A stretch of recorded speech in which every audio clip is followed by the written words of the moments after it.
Welcome to Pivoting in Heels. My name is Arabel Alva Rosales. I am your host and founder of Pivoting in Heels. I'm also boss lady, lifestyle expert, and hoping to become your pivoting mentor. My goal is to help you become a pivoting master and to create the life that you love.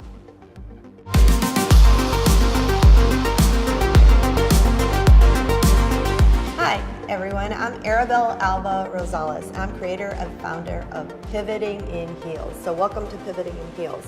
On this episode, we get the opportunity to sit down at the Chicago Auto Show with a very good friend of mine, Cesar Maldonado. He is actually a Grammy Award winner.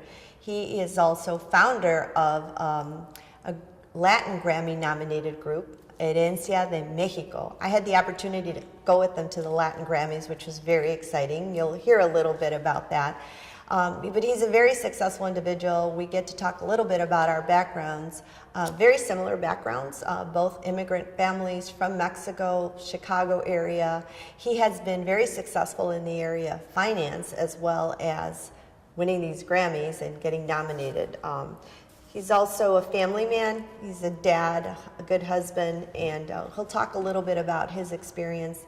He'll share with you something that he calls the bubble, and you'll get to hear about how he's done that, how he's dealing day to day with the different things that he has to deal with, but especially how when he walks into a room and he's talking to CFOs or heads of really large institutions with regards to finance or with regards to producing award-winning productions like he has, how he's able to take over a room and feel confident. So I want to share with you just a couple of different tips that I want you to think about when you are going into a room or you're going into a meeting. I'd really like you to think about the fact of what you're going to be doing and the vision that you want before you go into that room. I also want you to make sure that you're comfortable with yourself. So if you have to take a breath, take a breath. Make sure to always hold your chin up high and make sure that your head is held high and make that eye contact. We don't want you staring at individuals, but make that eye contact with that individual because you get to look into the soul, they get to look in yours, and there's that confidence that is built between two individuals when you're able to do that.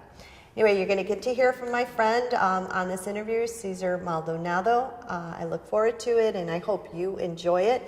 Please give us a thumbs up. Let us know what you think. Let us know questions or any other ideas that you'd like to hear about.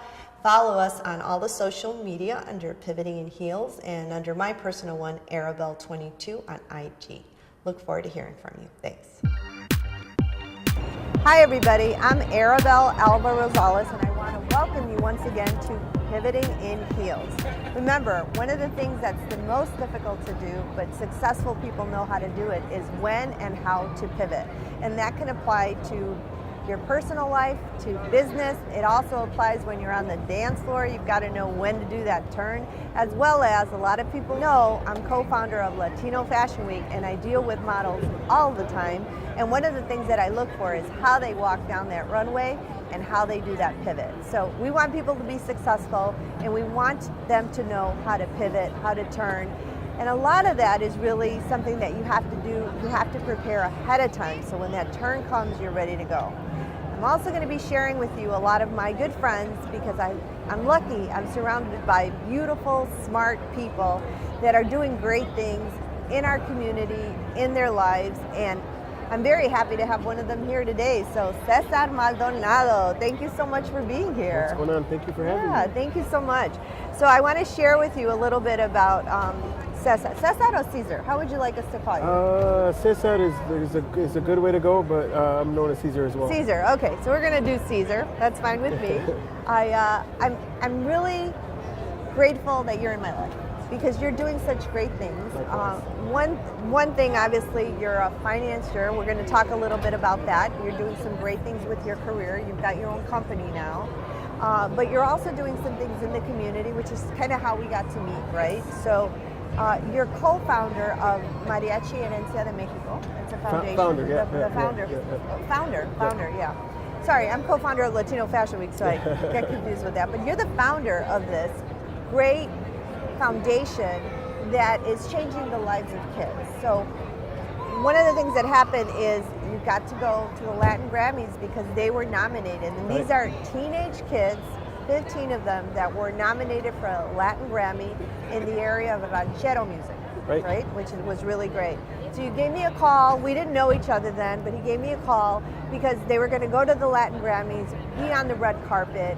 And I remember it was really funny because he said, I've got 9 girls and I don't know what to do. I've got to get them on the red carpet. So we started working together since then, and I'm committed to helping out in any way that I can, as much as I can. And I want you to tell us a little bit, number one, about your finance background. You grew up in Chicago, in Brighton Park, right? I grew up in Pilsen, little village, so we're neighbors. But tell me, how did you make a decision growing up in Brighton Park? You're also from an immigrant family. Your parents are from Mexico. My parents are as well. How did you make that decision to go into finance? As a kid, watching movies and, taking the train and seeing the guys with the suitcases and the trench coats going downtown, I've always wondered what they do. And I've always been a very curious kid. And I got an opportunity after my freshman year to work for Merrill Lynch, one of the top investment banking firms on Wall Street. And Was that an internship? I did an internship between my freshman and sophomore year. Okay. And then my family and I would do our annual trip to Mexico. We're from the state of Durango. So I know that annual trip. Yeah, so we'd go and we'd drive for like 3 days, and then we'd get there, hang out with the family for like 2 weeks, and then we'd drive back. It was horrible. The trip was horrible. Once you're there, it's amazing. Es lindo. Cuando ya llegas con la familia, it's great, right? So we do that every August, and after that internship, I came back to voice messages from some of the bankers that I worked for, asking if I'd like to join them after school. So I did, and I worked sophomore, junior, senior year of high school with Merrill Lynch, and then I went off to college. And during college, a lot of the bankers that I worked for went to different firms. So every summer and every Christmas break, every spring break, I would always come back to Chicago, and I worked for Citigroup during my college years. Because you left Chicago to go to college. Right. Was that difficult for you to make that transition? For a family, my mom made it to 6th grade, my dad made it to 8th grade, I believe. Anything that you do outside of that is different, and it's something that is different for your parents, and something that sometimes it's hard for parents to deal with. But the moment I had to leave Brighton Park and get on a bus and get on a train and go downtown just to go to high school was a completely different experience for my family and I. Yeah. And then I get a full ride to attend Davidson College, which is one of the top liberal arts schools in the country. Where Stephen Curry played basketball. North Carolina. North Carolina, yeah. So going to North Carolina, my mom was like, why? There's so many schools here. Why do you have to go? ¿Por qué te vas, mijo? Yeah. ¿Por qué te vas? And I bet she was scared. She was scared, and honestly, she didn't support it at first. She didn't support it at first. She wanted me to stay home and go to school in Chicago. And right now, I do a lot of work with Davidson and recruiting Latino school students to go to Davidson. We've awarded, just in the thing that I run, 32 CPS students since I've graduated, Latino students from CPS, from the neighborhood in Chicago, have attended Davidson College for free. So let me ask you, because you're a parent. Yes.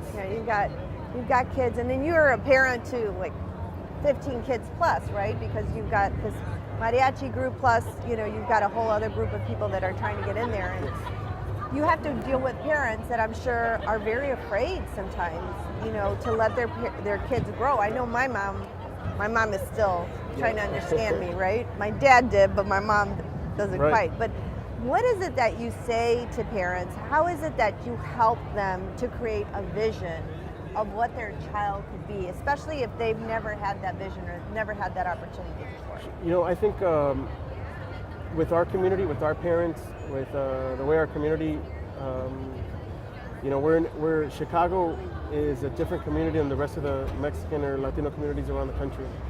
Our Mexican community is young.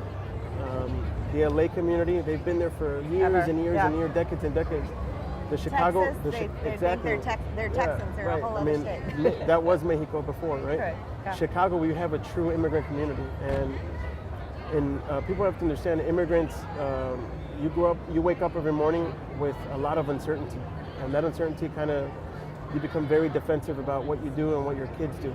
And you want to cherish every moment, and you want to protect them as much as possible because of the uncertainty. So my approach has been in stages. Number one, acknowledge where we are in society, where you are, acknowledge, my metaphor is the bubble. So I tell the kids and my parents, we live in a bubble. But the kids are scared sometimes too, right? Absolutely, Right. absolutely. Okay. I mean, and I go back to the bubble. We live in the community, we live in the neighborhood, and we think that the world is a 4-block radius of where we grew up and where we live. That's the bubble. Yeah. So every decision that we make, everything that we do, we have to try to do extraordinary things to get out of that bubble, to make that bubble expand. And at some point in your life, it pops and you become this completely different person that not only helps you and your family out, but helps our entire community out. We have more leaders, we have more people aware, representing us in fields that we need to be represented. So you help them see how their change and their growth will not only affect them positively, not only their kids, but also the community. Absolutely. And how they can grow with that and help others grow, right? Absolutely. Which is what you've done. Absolutely. You're like a perfect example of that, right? Absolutely. So, yeah, you got out of that bubble, but you came back and you're expanding. You have to right? come back. Yeah. You have to come back. I'm a firm believer in what you were given, you have to give back. And that's the most important thing for me, for my wife, for my kids, is to really have a conscience of compassion and give back and do things to better the lives of the community.